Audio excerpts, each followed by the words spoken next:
आज के इस वीडियो में हम लोग पढ़ाई करने वाले हैं joint product and by product. Chapter है ये सेमेस्टर 4 का कॉस्ट का पहला ही चैप्टर है joint product and by product. सबसे पहले हम लोगों का क्वेश्चन आता है कि भैया ज्वाइंट प्रोडक्ट क्या होता है, what is joint product. Joint product क्या होता है, जैसे मान लीजिए कॉमन प्रोसेस चल रहा है और कॉमन प्रोसेस से एक से ज़्यादा प्रोडक्ट निकल करके सामने आ रहा है, ऐसे प्रक्रिया को हम कहते हैं ज्वाइंट प्रोडक्ट। जैसे एग्जाम्पल के तौर पे ले लीजिए, यहाँ देखिए एक पिक्चर आप देख पा रहे हैं, कॉमन प्रोसेस यहाँ पे चल रहा है। यहाँ से दो प्रोडक्ट इधर निकला है और एक इधर से एक बाई प्रोडक्ट निकला है, देख पा रहे। एक ज्वाइंट प्रोडक्ट 1 लिखना है, एक 2 निकला है, इधर से एक बाई प्रोडक्ट निकला है। बाई प्रोडक्ट का मतलब होता है जो मेन प्रोडक्ट नहीं है, समझ रहे। तो एक कॉमन प्रोसेस चल रहा है, कॉमन प्रोसेस से एक से ज़्यादा जब प्रोडक्ट निकल जाएगा, ऐसे प्रोडक्ट को कहते हैं ज्वाइंट प्रोडक्ट। अब ज्वाइंट प्रोडक्ट में कुछ प्रोडक्ट जो होता है वो मेन प्रोडक्ट होता है और कुछ बाई प्रोडक्ट हो जाएगा। बाई प्रोडक्ट मान जिसका इस्तेमाल कम होता है, जिसे हम सब्सिडियरी प्रोडक्ट कहते हैं। जैसे मान लीजिए एग्जाम्पल के तौर पे जैसे मान लीजिए ये कॉमन प्रोसेस चल रहा है, देख रहे हैं कॉमन प्रोसेस ये चल रहा है, ठीक है। इधर हम पैदी डाले, पैदी माने क्या होता है भाई, धान, ठीक है। इधर डाले, प्रोसेस यहाँ कॉमन चल रहा है, एक साथ प्रोसेस चल रहा है, एक साथ प्रोसेस चला है तो यहाँ पे एक साथ खर्चा लगा होगा, इसे कहते हैं हम लोग ज्वाइंट कॉस्ट या total cost.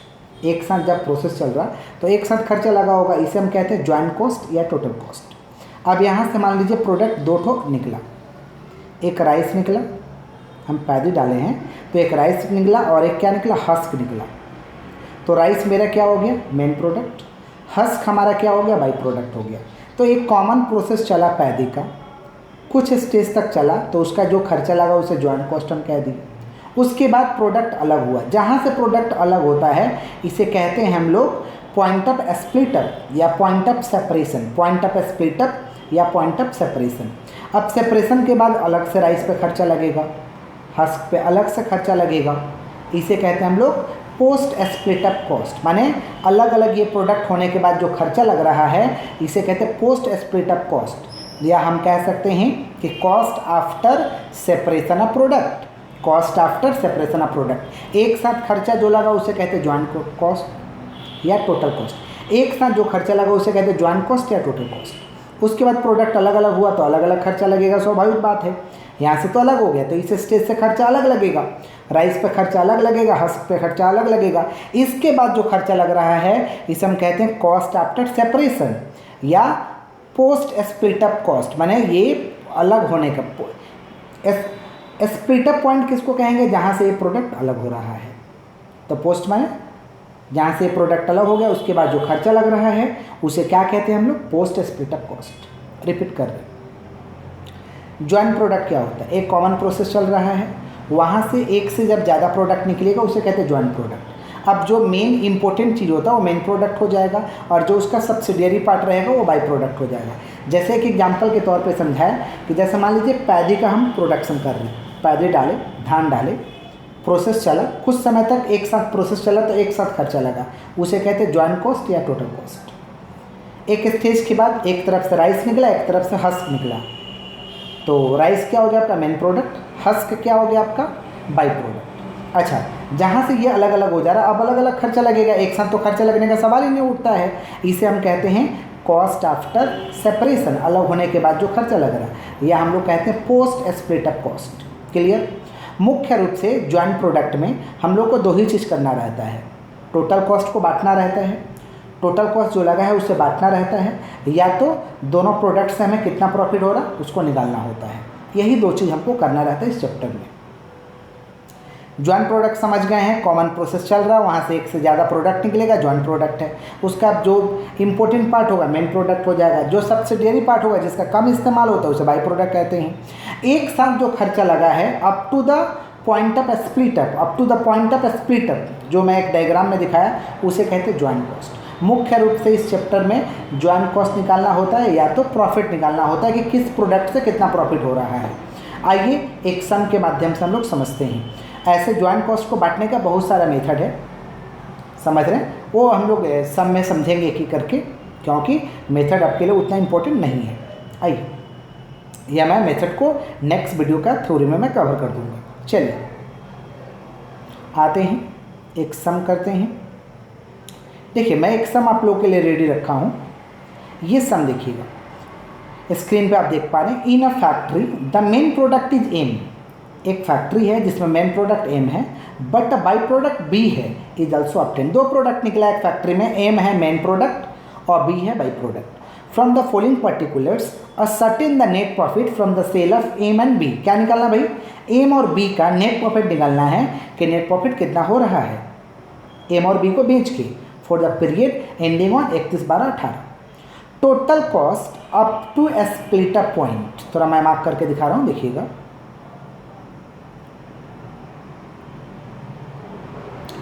Total cost up to a split up point 96,000, देख पा रहे? Total cost up to a split up point 96,000। मैंने टोटल खर्चा लग रहा है जहाँ तक अलग मैंने कॉमन प्रोसेस चल रहा था, एक साथ खर्चा लगेगा, तो वहाँ तक खर्चा हुआ टोटल कॉस्ट 96,000।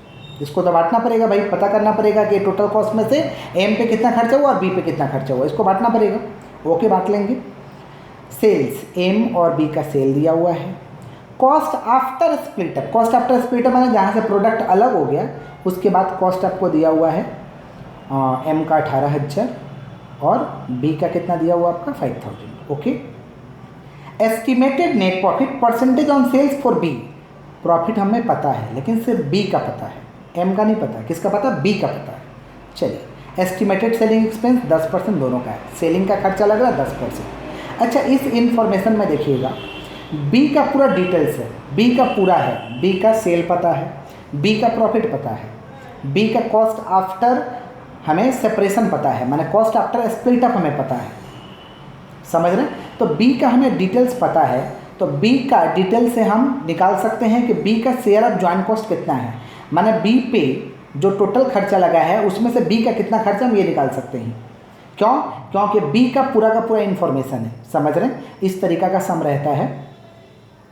तो जिसका इन्फॉर्मेशन रहेगा उसको सबसे पहले सॉल्व करेंगे और उसको पता करेंगे कि बी का शेयर ऑफ टोटल कॉस्ट कितना है। ठीक है, बी का सारा इन्फॉर्मेशन पता है, जैसे सेल्स पता है, सेल में से प्रॉफिट माइनस करेंगे तो क्या आएगा? Cost of goods sold. Cost of goods sold में से सेलिंग एक्सपेंस माइनस कर देंगे, क्योंकि सेलिंग एक्सपेंस पता है, तो क्या आ जाएगा आपका? सेल में से प्रॉफिट माइनस करिए, कॉस्ट आ जाएगा। कॉस्ट में से सेलिंग एक्सपेंस माइनस करिए और कॉस्ट आफ्टर सेपरेशन माइनस करिए। जो खर्चा बचेगा वो क्या बचेगा? शेयर ऑफ टोटल कॉस्ट बचेगा। जो खर्चा बचेगा वो क्या बचेगा? आपका शेयर ऑफ टोटल कॉस्ट बचेगा। देखिए, हम लोग सॉल्यूशन एक रेडी रखें आपके लिए। यहाँ देखिए, calculation of share of total cost of B at the point of split up. सबसे पहले क्या लिखें? Sales value. सेल्स वैल्यू कितना? 20,000 लिख दिए। जिसका फुल इन्फॉर्मेशन दिया रहेगा इस तरीके का सम में, उसको पहले सॉल्व करेंगे। सेल्स कितना है? 20,000 लिख दिए। सेल्स 20,000 लेस किए प्रॉफिट, प्रॉफिट 20% था तो 20,000 का 20% 4,000 माइनस कर दिए। लेस के selling expense, selling expense sale पे चार्ज करना है तो 20,000 का 10% 2,000 और ऊपर में दिया हुआ है 5,000 cost after point of split up 5,000, तो ये माइनस कर देंगे। तो 20,000 में से 4,000 जाएगा 16,000, 16 में से 2 जाएगा 18, 18 में से 5 जाएगा, कितना बचेगा आपका? 20 में से 4 जाएगा 16, 16 में से 2 जाएगा, सॉरी माफ़ करिएगा 14, 14 में से 5 जाएगा, कितना बचेगा? 9,000। यहाँ देखिए निकला हुआ है share of total cost at the point of split up 9,000। माने बी का टोटल खर्चा 9,000 है। टोटल खर्चा यहाँ कितना सवाल में दिया हुआ है? 96,000। सवाल में टोटल खर्चा दिया हुआ है 96,000, जिसमें बी का हमें पता चल गया 9,000। तो इस हिसाब से 96,000 में बी का 9,000 है, यानी एम का कितना है? तो therefore share of total cost of किसका? एम। हम लोग निकाल लेते हैं यहाँ पे।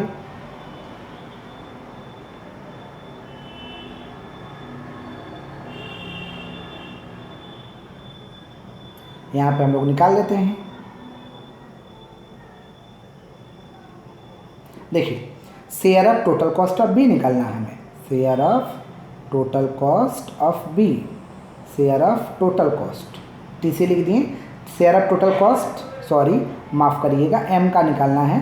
Share of total cost of M, क्योंकि बी का तो निकल गया है, तो कैसे निकलेगा?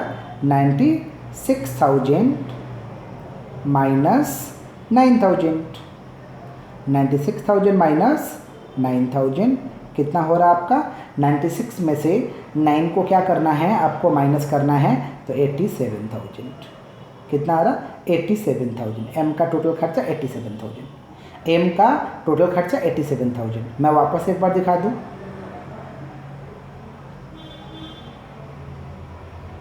देखिए share of total cost of B का हमें 9,000 पता चल गया है, हमें एम का निकालना है। टोटल खर्चा है, हम एम का शेयर ऑफ टोटल कॉस्ट निकाल रहे हैं।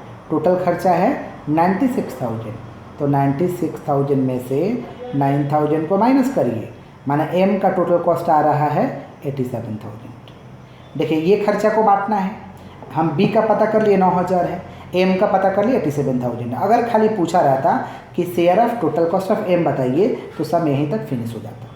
Share of total cost of M या बी बताइए, तो बी का 9,000 है, एम का 87,000 है, आपका सब यहीं पे फिनिश हो जाता। लेकिन सवाल में आपसे क्या पूछा है कि प्रॉफिट निकालिए, प्रॉफिट निकालिए, तो इसके लिए अलग से हम पीएल स्टेटमेंट बनाएंगे, प्रॉफिट एंड लॉस स्टेटमेंट बनाएंगे। प्रॉफिट एंड लॉस स्टेटमेंट कैसे बनेगा, सबसे पहले सेल्स लिखेंगे, सेल में से माइनस कर देंगे सेलिंग एक्सपेंस, सेल में से माइनस करेंगे सेलिंग एक्सपेंस। उसके बाद शेयर ऑफ टोटल कॉस्ट 9,000 और 87,000, 9,000 और 87,000 माइनस करेंगे।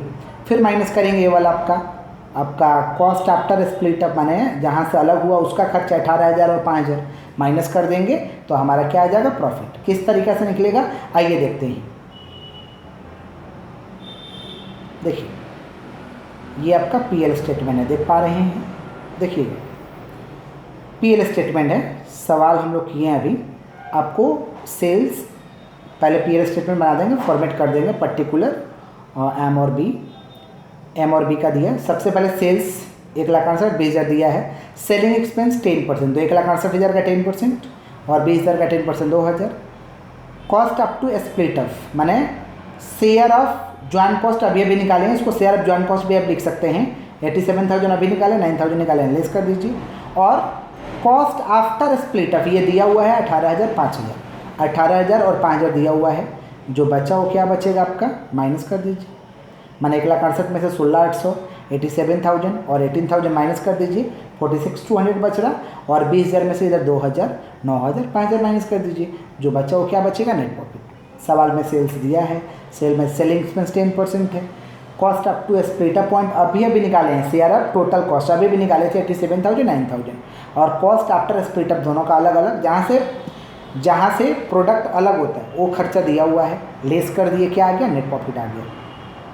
इस सम को समझ करके सवाल को स्क्रीनशॉट लेके सवाल लिख करके आप लोग बनाइएगा, जो लोग भी वीडियो कर रहे हैं। और जो लोग भी वीडियो कर रहे हैं उनसे मैं पूछना चाह रहा हूँ कि आपको समझ आया या नहीं आया। कमेंट सेक्शन आपका है, ज़रूर से कमेंट सेक्शन में आकर के बताइए कि आपको समझ जो सम है समझ आया या नहीं आया। अगर नहीं आया तो मैं वापस आपको वीडियो बना करके सिखाऊंगा। ओके, तो प्लीज़ कमेंट सेक्शन में, कमेंट सेक्शन आपका भाई, आप लिख कर बताइए, तभी हम समझ पाएंगे आप समझे या नहीं समझे। और सब्सक्राइब करना चैनल को ना भूलें, और वीडियो अच्छा लगे तो वीडियो को लाइक करें, क्योंकि आपका सब्सक्रिप्शन ही हमारा मोटिवेशन है। थैंक यू, जय हिंद, मिलते हैं हम लोग नेक्स्ट वीडियो में।